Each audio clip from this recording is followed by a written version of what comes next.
Viralnya pasar muamalah BI Depok, Jawa Barat di media sosial karena bertransaksi menggunakan dinar dan dirham berujung proses hukum. Hari ini Bareskrim Polri menetapkan pendiri jaringan pasar muamalah, Zaim Saidi, sebagai tersangka. Zaim Saidi disangkakan Undang-Undang Nomor 1 Tahun 1946 tentang Peraturan Hukum Pidana. Di pasal 9 disebutkan barang siapa membuat benda semacam mata uang atau uang kertas dengan maksud untuk menjalankan atau menyuruh menjalankannya sebagai alat pembayaran yang sah, dihukum dengan hukuman penjara setinggi-tingginya 15 tahun penjara. Disangkakan pula Undang-Undang Nomor 7 Tahun 2011 tentang mata uang. Di pasal 33 disebutkan setiap orang yang tidak menggunakan rupiah dalam setiap transaksi dipidana dengan hukuman penjara paling lama 1 tahun dan denda paling banyak 200 juta rupiah. Dinar dan dirham yang digunakan, sebagian menggunakan nama tersangka ZS dengan tujuan sebagai penanggung jawab atas kandungan serta berat koin dinar dan dirham tersebut. Sebelumnya pedagang di pasar muamalah menyebut dalam transaksi tak hanya menggunakan dinar dan dirham, namun juga rupiah, bahkan barter. Dinar dirham ini atau kita di sini emas dan perak tidak wajib. Tidak wajib, nerima rupiah pun masih kita terima. Bahkan beras pun kita terima. Yang penting kesepakatan antara penjual dan pembeli. Bank Indonesia sempat mengingatkan transaksi di Indonesia wajib menggunakan mata uang rupiah. Sementara itu, ruko yang menjadi lokasi pasar muamalah saat ini telah dipasang garis polisi. Tim Liputan, Kompas TV. Saudara, sebelumnya publik dihebohkan dengan pasar bertransaksi menggunakan koin dinar dan dirham. Polisi telah menetapkan pendiri jaringan pasar muamalah Zaim Saidi sebagai tersangka. Apa dasar penetapan tersangka? Kita akan berbincang dengan Kabak Penum Divisi Humas Polri, Komisaris Besar Polisi Ahmad Ramadan. Selamat malam, Pak Ahmad, Pak Kabit Penum. Selamat malam, Mas Aiman. Selamat malam, Pak.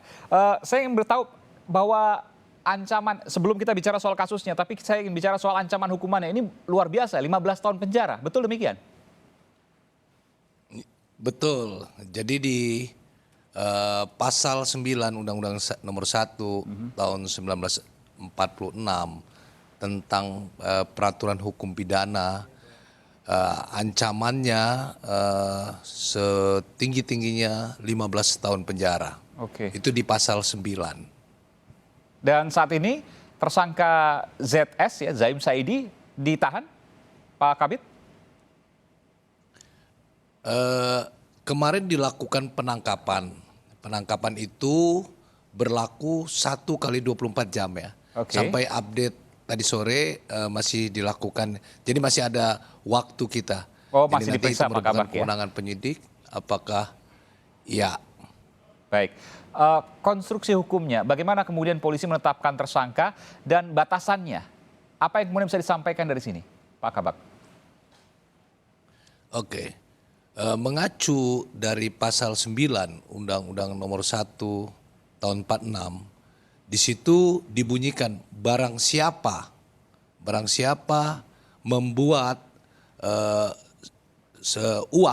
membuat uang atau sejenis uang, uang kertas ataupun koin untuk digunakan transaksi, jadi atau menyuruh menggunakan, maka akan diancam dengan hukuman penjara 15 tahun. Jadi unsur pidana di sini terpenuhi oleh saudara ZS, di mana dia menggunakan koin dinar emas dan dirham perak digunakan untuk transaksi jual beli yang dikelolanya. Jadi saudara ZS sebagai pengelola, sebagai penyedia lapak, kemudian sebagai inisiator dan sebagai tempat untuk jual atau jual beli atau transaksi tukar menukarnya. Jadi dia sebagai wakalah induk. Wakalah induk yang dimaksud adalah dia tempat menukarkan uang rupiah menjadi dinar atau menjadi dirham. Jadi kalau di dalam sebuah negara, Jadi peran bank sentral lah kurang lebih begitu ya? semuanya. Ya, dia bertanggung jawab secara keseluruhan. Jadi Oke. mulai dari inisiasinya, kemudian menyedia lapaknya, Ya, kemudian mengelolanya, dan tempat penukaran uang juga atau wakala induknya. Wakala induk tadi ya, kalau disebutkan sebagai bank sentral atau bank yang kemudian mengatur semuanya. Tapi ini kan dia tidak menyebutkan sebagai bank, tapi fungsinya kurang lebih sama seperti itu. Pertanyaannya kemudian, apa yang ditransaksikan, Ya, Pak tempat Kabak? menukar. Apa yang transaksikan? Kalau saya lihat kan ada visual tadi, ada warteg, ada ini sebenarnya pasar-pasar yang tradisional begitu, yang kita biasa melihat di lingkungan-lingkungan kita.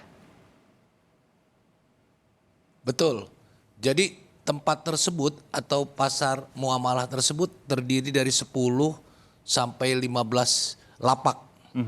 Ada jual sembako, ada jual pakaian, ada jual makanan, ada jual minuman dan lain-lain.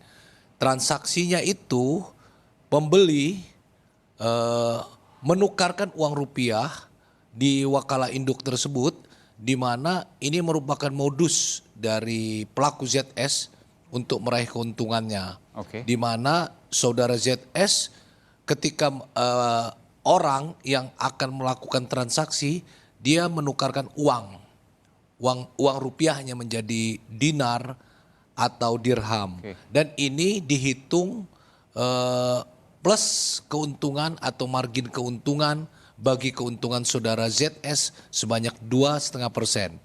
Jadi selain keuntungan menyewa lapak, dia juga meraih keuntungan dari penukaran uang rupiah menjadi dinar atau dirham.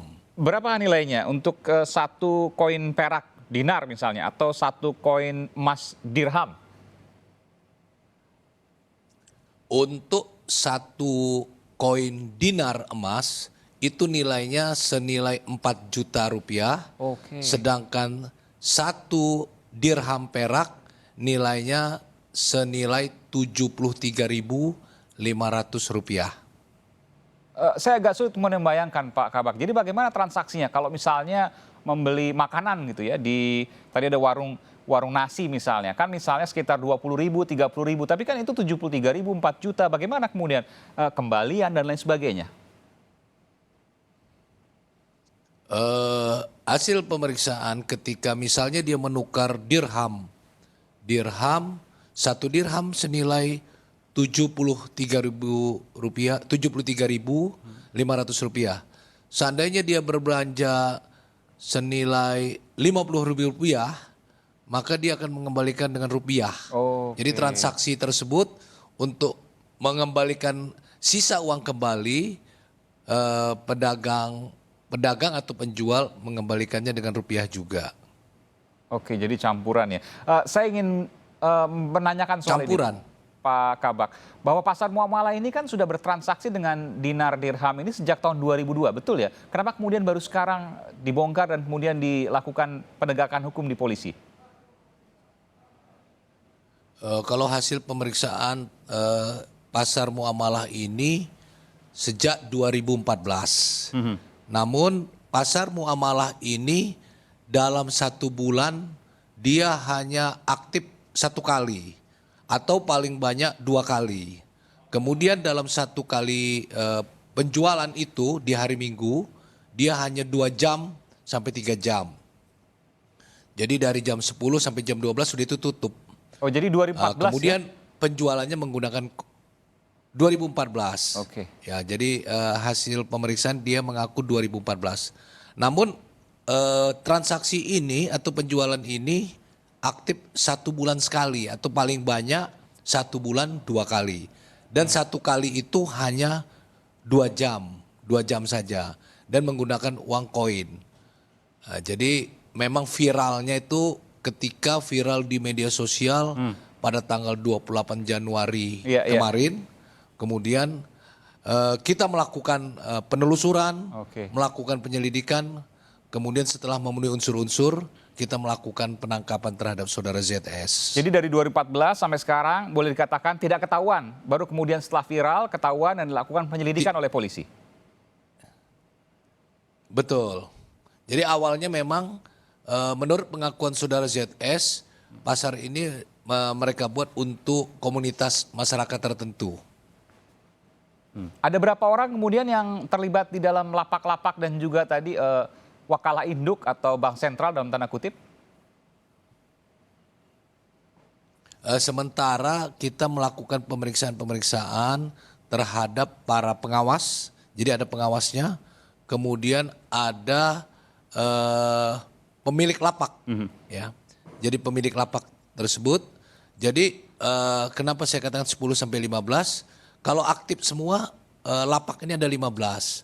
Namun beberapa lapak kadang aktif, kadang tidak. Jadi kita katakan pasar muamalah ini terdiri dari 10 sampai 15 lapak. Oke. Terakhir Pak Kabak, adakah indikasi penipuan di sini? Sementara kita belum mendapatkan itu, jadi baru menerapkan dua pasal tersebut, ya. Jadi kita menjerat dengan Undang-Undang Nomor 1 Tahun 46 dan Undang-Undang Nomor 7 Tahun 2011. Unsur penipuannya sementara belum didapatkan. Baik, terima kasih. Kita akan terus cermati soal ini. Sekaligus juga untuk proses pembelajaran bagi warga Indonesia bahwa tidak boleh kemudian membuat dalam tanda kutip mata uang sendiri. Saudara, ini adalah wawancara saya dengan Kepala Bagian Penerangan Umum Kabak Penum Divisi Humas Polri, Komisaris Besar Polisi Ahmad Ramadan. Pak Ahmad, Pak Kabak, terima kasih atas informasinya. Sehat selalu.